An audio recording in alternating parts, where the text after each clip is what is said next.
Okay, this is Astrology for Adults, video number 2. And I've got a couple of things to say so that we're all on the same page when it comes to this study, or at least so that you know what page I'm on. Because there's certain things that I like or don't like, and so I want to tell you a little bit about my position. So I'd like to make the first point that people think of astrology, okay, when we talk about the signs of the zodiac, the Aries, Taurus, and the planets, it's easy to think that they're labels, you know, that Taurians are like this and they all behave the same kind of way, or they've got basic characteristics.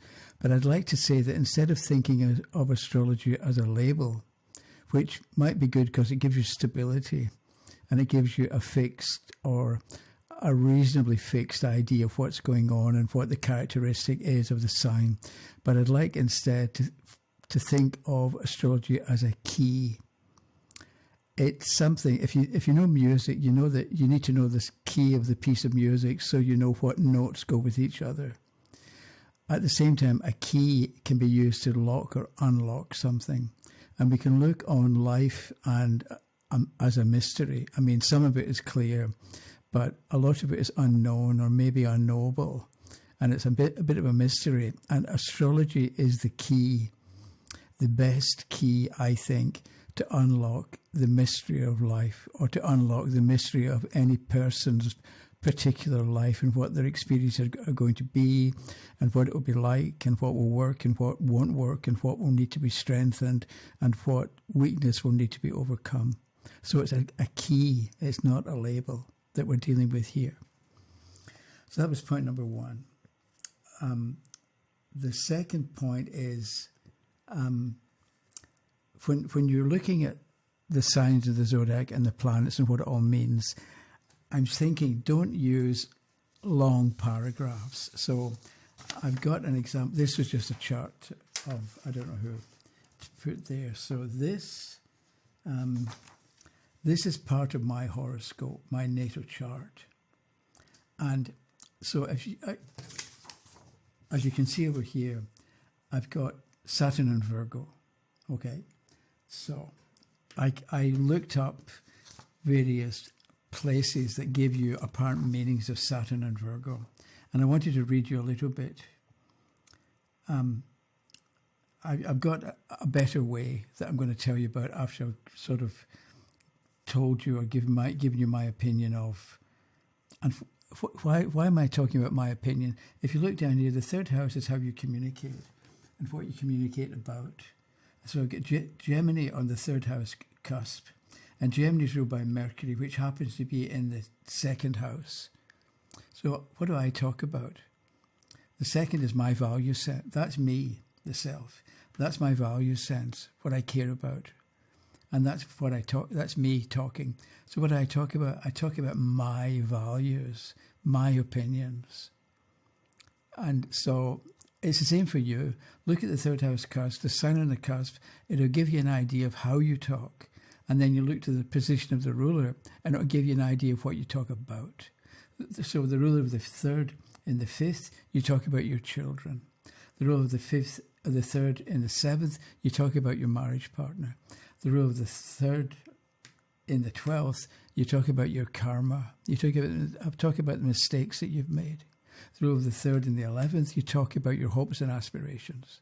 So we're looking at the basic chart, and we're reading it, we're putting something together based on what the chart shows, not our own idea or our own take or interpretation of what it is that people do. So I've got here, it says for Saturn and Virgo, they tend to be perfectionists. And that sounds like an insult. And I don't know about perfectionists. I don't know if that actually applies to me. I mean, I do sometimes go over things to get them right, to get them better. But a lot of the times I can't be bothered. So I'm not that motivated to achieve perfection.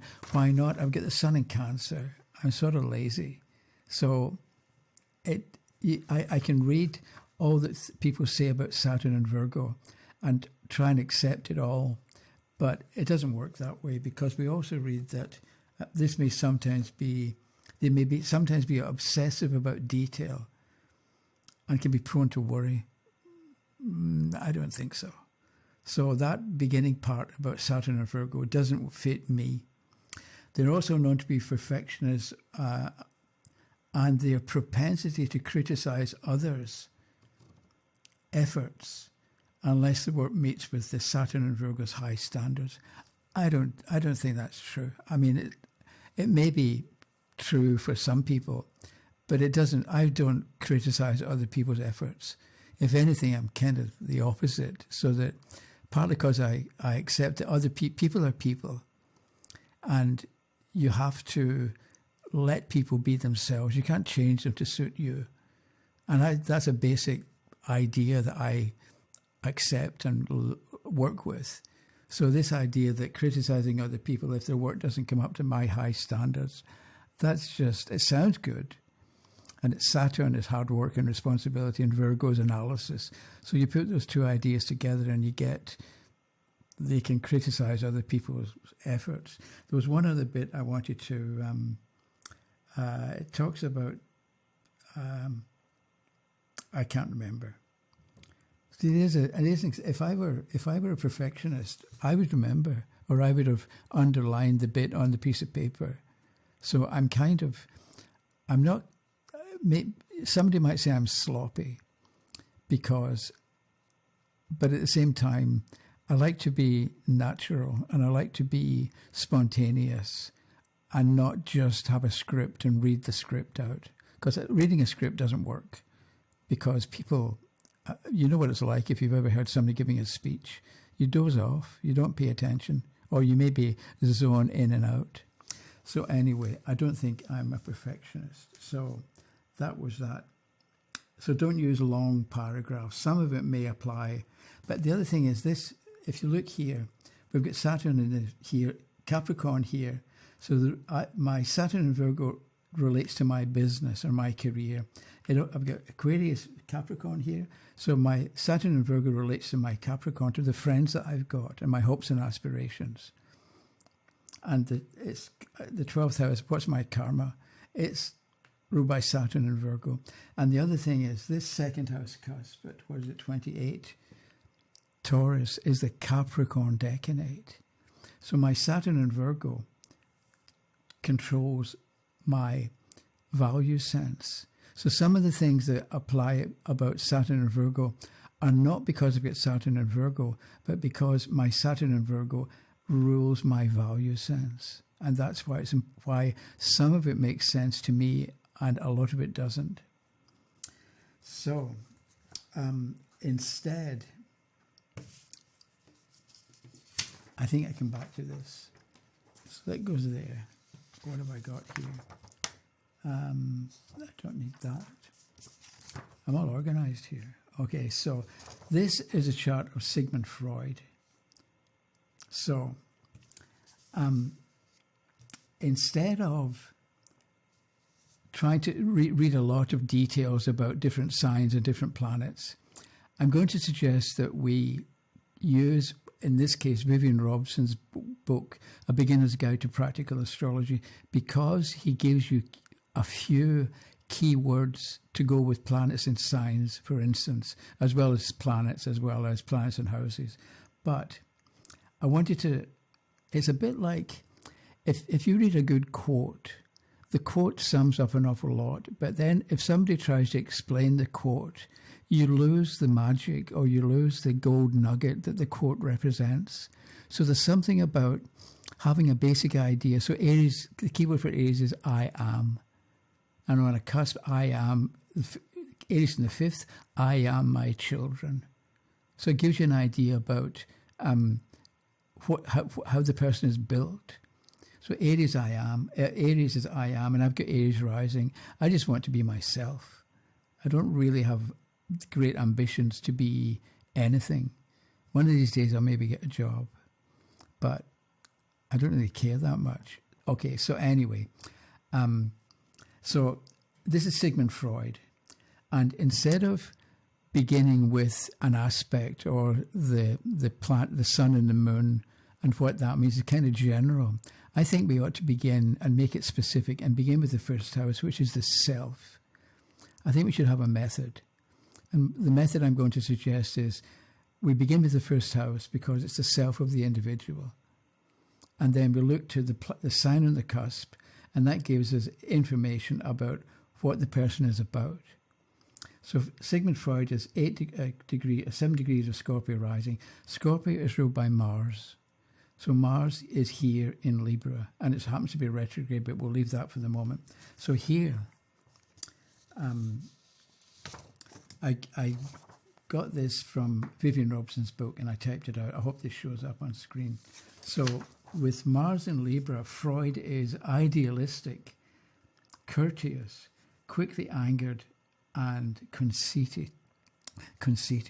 And it gives you an idea of how Freud is built. It may contradict or it may not be what you think about Freud, but I think what we're doing is we're starting with what the chart shows, and we're kind of gathering together a number of facts about the nature of the individual, not having an idea and seeing proof of it in the chart. But we start with what somebody like Vivian Robson gives us and tells us in a few words about the nature of Mars, which represents personal creative energy. So Freud is ruled by or expresses personal creative energy in a Libran way, and it makes him easily angered, it makes him conceited. So think about Vienna in the 1880s when you were a doctor and you wanted to develop psychoanalysis and nobody trusted you, nobody believed you. You needed to have a certain amount of conceit to think that what you're coming up with and what you're discovering is important and valid and people are going to want to pay attention to. So you can think conceit, Mars and Libra is... The other thing is when you've got something about Freud having Mars and Libra, when you come across another chart with somebody with Mars and Libra, and you think, okay, Freud we've got is conceited. Is this other person conceited? And that's how you learn astrology. You get a single point and you examine it in 5 charts, 10 charts, 50 charts, and then you begin to understand what the Mars and Libra is actually about. So those are some key words. The other thing you might notice, and this is because I want to throw you in at the deep end, we've got Mars at, I can't remember what it is. We've got Mars at 3 Libra, and if you notice Pluto, that represents the masses, groups of people. Pluto's here at 4 degrees of, I can't remember, 4 degrees of Taurus. So there is actually an aspect, a 150-degree aspect between Mars ruling the ascendant, ruling the self of Sigmund Freud, and it's in conjunct Pluto, the masses. That's why he was motivated to take his ideas and spread them out to the masses, spread them out to other people. If he didn't have an aspect with Pluto, we might never have heard of Freud. But because there's an aspect between the sun, between Mars rather, and Pluto, that's why. That's one explanation. And this is what I mean about astrology being a key. It helps you unlock why is it that Freud became a big name. It's because, well, we can say that one indication of it is the fact that the ruler of the ascendant is in conjunct, makes a close aspect to Pluto, the masses. Okay, that was Freud. Next is, see, I'm organized. I'm a perfectionist. Who's this? Clint Eastwood. So Clint also has Scorpio rising, but it's 19 degrees. So it's the second decanate. It's the Pisces decanate. So Scorpio is ruled by Mars, which is over here somewhere. I can't remember. In the 6th, and Jupiter is up there in the 8th. So we start with what is this? What is Clint Eastwood like as himself? partly he's Mars in, I cannot remember that, Mars in Aries. So Aries is the child, but also Aries is the pioneer. And a pioneer was somebody who went, a member of the army who went ahead of the main body of the army and cleared the way so that the people following on could have it easier. And a pioneer is also somebody who wants to do things for the first time. So think of Clint Eastwood. He began as an actor and then he became a director, and he kept on acting. But it's like somehow it gives you an idea of Scorpio rising in Mars in Aries. Don't be surprised if they want to do something that hasn't been done before, or they want to be in charge. So with Vivian Robson, Mars in Aries, quarrelsome, argumentative, proud and courageous. I'm not talking about the characters that he plays in movies, but more, you need to be courageous if you're going to finance and make a movie. You know what I mean? And you have to be argumentative, I guess. So one thing I'm going to suggest later that you begin to make lists and notes about people you like or people you hate, and then you look them up in astrodatabank.com or astro.com it is, and then you go to famous people and you key in the first letter. It gives you choose the first letter of the name, and then search for the name and you'll find it. And so what you're doing is, I can't remember what I was going to say there. Argumentative, I'll come back to it. So courageous and proud. The other thing is he's got Jupiter over here in Gemini. So Jupiter in Gemini, and Vivian Robson says scientific, mild, affable, refined, good-natured and literary. So again, it's something to think about with Clint himself. So what you can do, and this is why I was talking about that, read something about Clint and what he's like and what people have said about him, and you get a better idea of what maybe Jupiter in Gemini and Mars in Aries represents, and also Scorpio rising. He's intense. He's, the man with no name because he's secretive. And also Scorpio is the snake, the scorpion, and the eagle, and he cycles through these different qualities or these different types of behavior as time goes on, or all the time actually. He's either a snake, a scorpion, or an eagle. So do some research about the individual. If you've got a list of people you like or people you don't like, people who really get your goat or annoy you, because there's something about that person that relates to you, and we'll get to that in a bit. But watch a biography or read a biography or watch an interview about that person or about what other people have said about that person. There's something about, I came across this interview with David Bowie. I'm not a big fan of David Bowie, but I like one of his songs. But he talked about how never play to the gallery. So what you do is if you're working for other people, you usually don't produce good work if you're playing to the gallery. And so what you do is if you realize you're playing to the gallery, what you do is you remember the first reason you wanted to create the work in the first place. And if you do that and remember what your original motivation was, you reconnect with it and you do your good work. But playing to the gallery means forgetting yourself. So that's something I can write down, and I can look at David Bowie's chart and figure out what in his horoscope led him to say that or led him to operate that way. So why did Clint want to be a director? I don't know offhand, but it's a question that we ask this chart. And so maybe we'll look at the 10th house and see if we can get the answer from that.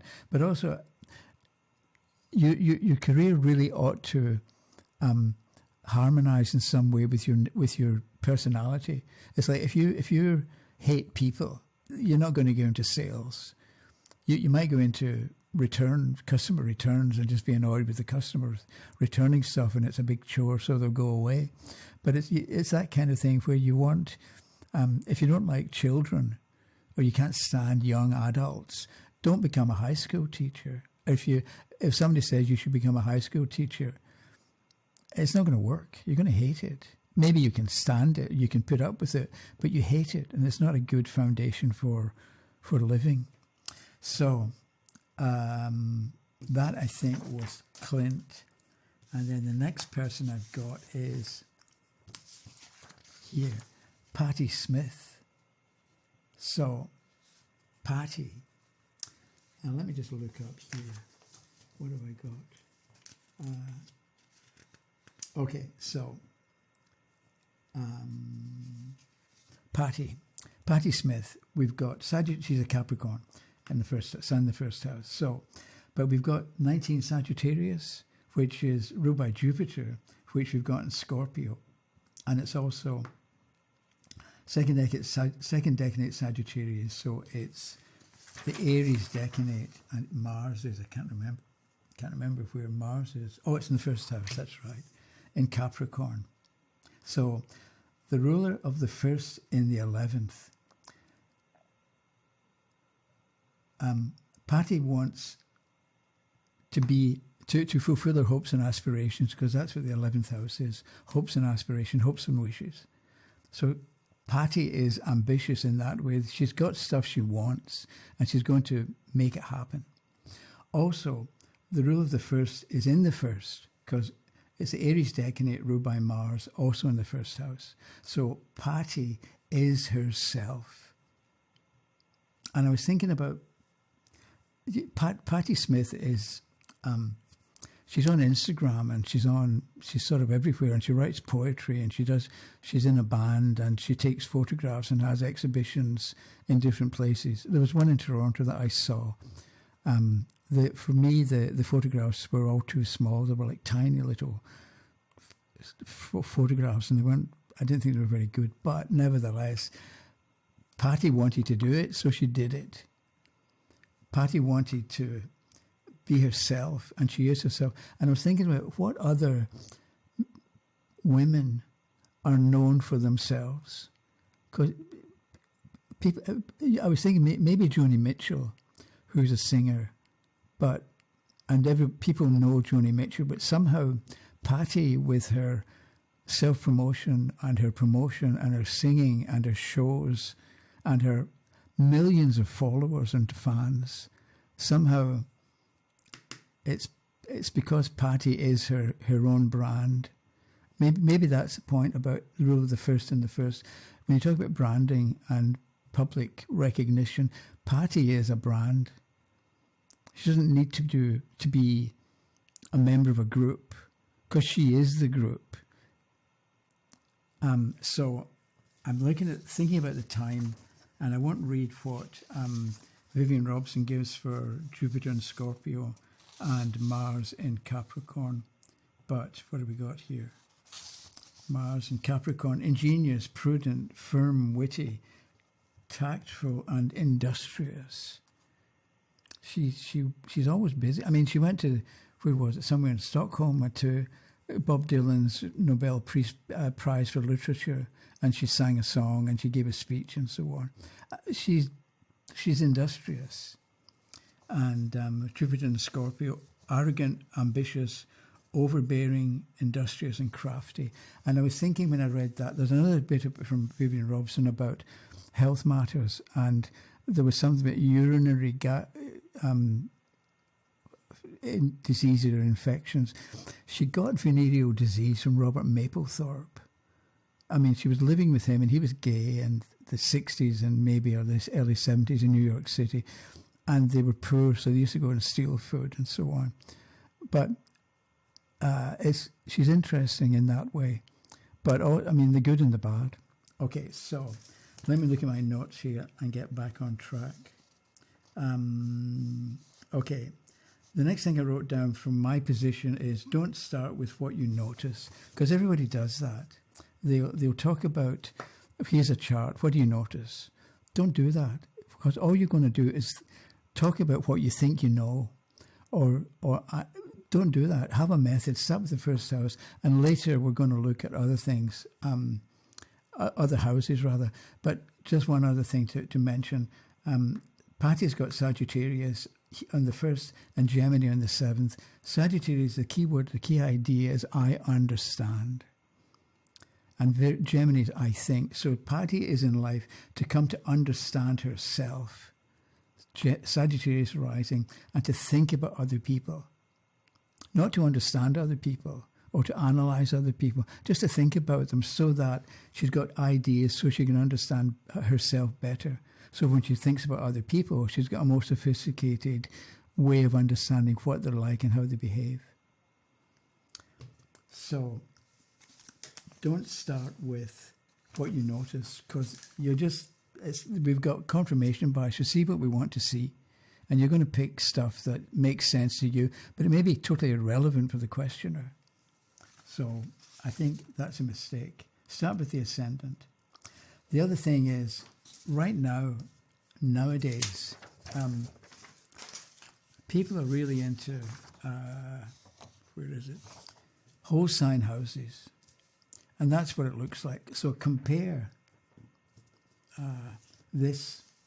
that chart where it's clear that this is the midheaven and the business and it's up here, and you know the degree and the decanate at a glance. And you know that, whereas if you do somebody like, I can't remember who this is, but it's a mess. You don't know what degree is here. And it looks like this, is that the moon? Yeah, it looks like the moon's in the 10th house, but actually the moon is in the 9th house. So you look at it and it's not clear at a glance what you're dealing with. And you have to stop and think about something else and try and figure out, okay, what degree is that? Because people who use whole sign houses don't appreciate and don't understand that degrees and decanates are totally important. And they're happy to just do a general kind of no-name reading. And it's just not very satisfactory.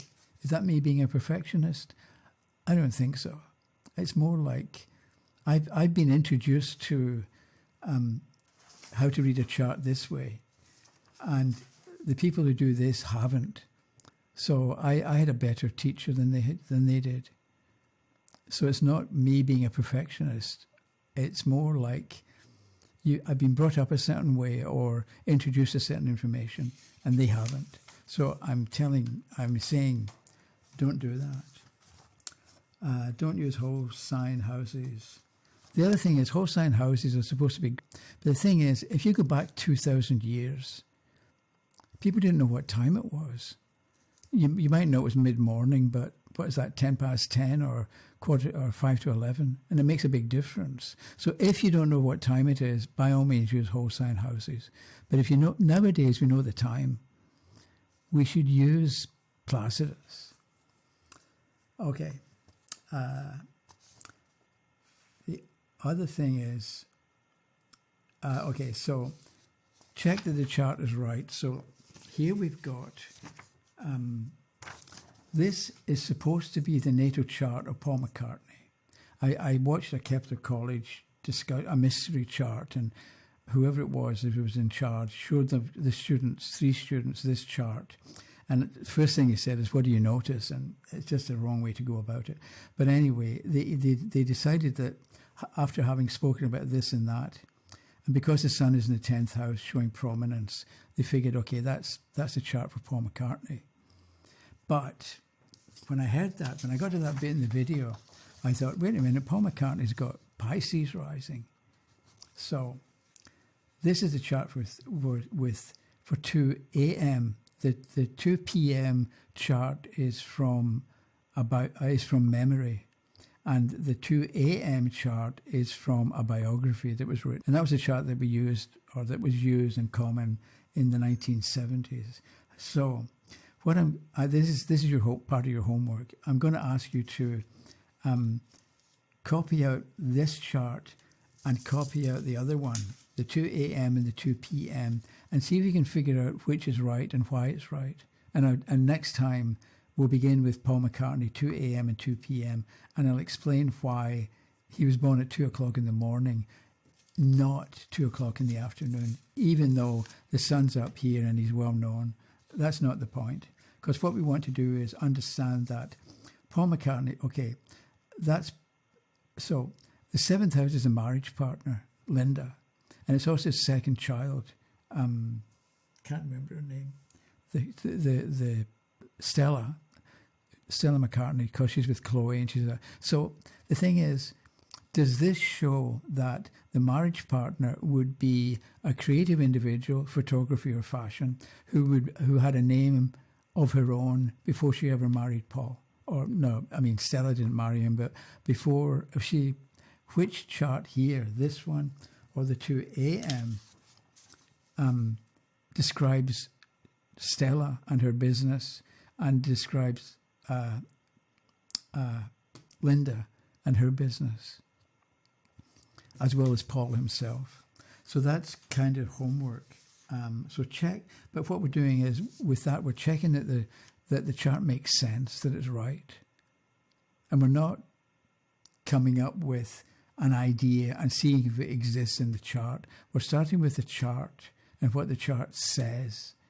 And we can agree or disagree. And maybe if we find something in one chart and we see the same factor in another chart and it's not exactly the same, now we've got a question, why is it not the same? What else is going on that would change the meaning of the first meaning or the second meaning? And then, okay, we want to get to the truth of people, and we come up with a number of facts about their life, and then we can answer questions rather than do it a different way. So so your homework, so to speak, is take a look at the Paul McCaartney charts and see what you can make of it. The other thing is collect birth data of famous people and copy out their chart and have a look at it. And if you've got charts of your friends or family or people that you know, when you notice something about them, write it down and begin to see if it's true in other cases. Collect snippets and possible truths about people that you know or you know about.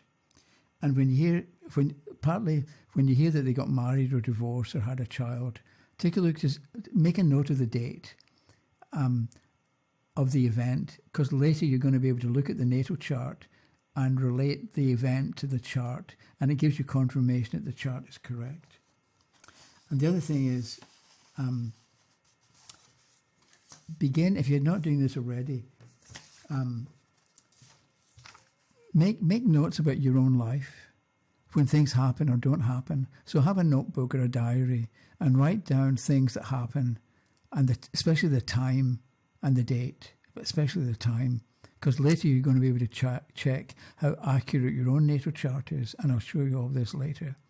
But it's a bit like if you get good news or bad news, write down the time and you'll discover all sorts of things, and we'll get into that in a bit. But there's something, I was talking to my brother-in-law, who's a Virgo with Virgo rising, and he was telling me about, he likes to go to Costco, because if you go to like a Shoppers Drug Mart or a drugstore, you can buy maybe 100 Q-tips for $5. And he was in Costco, and it was like 5,000 Q-tips for $5. And he thought, who can resist a deal like that? So he bought them, and he's still got hundreds left. And I said, what do you use them for? Because I've never used a Q-tip in my life. He's a Virgo. And so what he does is, after a shower, he uses I can't believe I'm saying this, that he does this. He uses a Q-tip to dry out his ears. And I thought, why don't you just use a towel? Why do you need to? But he's a Virgo. So that's the kind of thing. And now when I meet a Virgo, I'm wondering, and maybe I'll ask them, do you use Q-tips to dry your ears? And maybe I'll find that they all do. So it's a characteristic, or something about Virgos. Is it a desire for cleanliness, or is it they're uncomfortable if they don't dry their ears? The other thing is, a friend of my wife's is Andrea. She used to be a high school teacher, a violinist, still a violinist. But she would drive. We're just outside Toronto. She would drive to Whitby, which is like an hour away, because she's got a coupon for $2 off in a restaurant. How can you do it? I mean, she spends like $20 in gas and petrol getting to Whitby to save $2 on a meal. And I don't get that at all. So what is that a typical Virgo trait? Are they thrifty? Do they do things like driving for miles and spending a lot of money to save 10 cents or to save $1? So that's the kind of thing that as you gather data like that, you begin to understand the nature of the different signs and why people are like that. And if you've got one you find you've got 5 people who will drive 10 miles to save $1 and one doesn't. So now you look at the chart of the person who doesn't do that and you figure out why don't they do that. Because there's an astrological reason.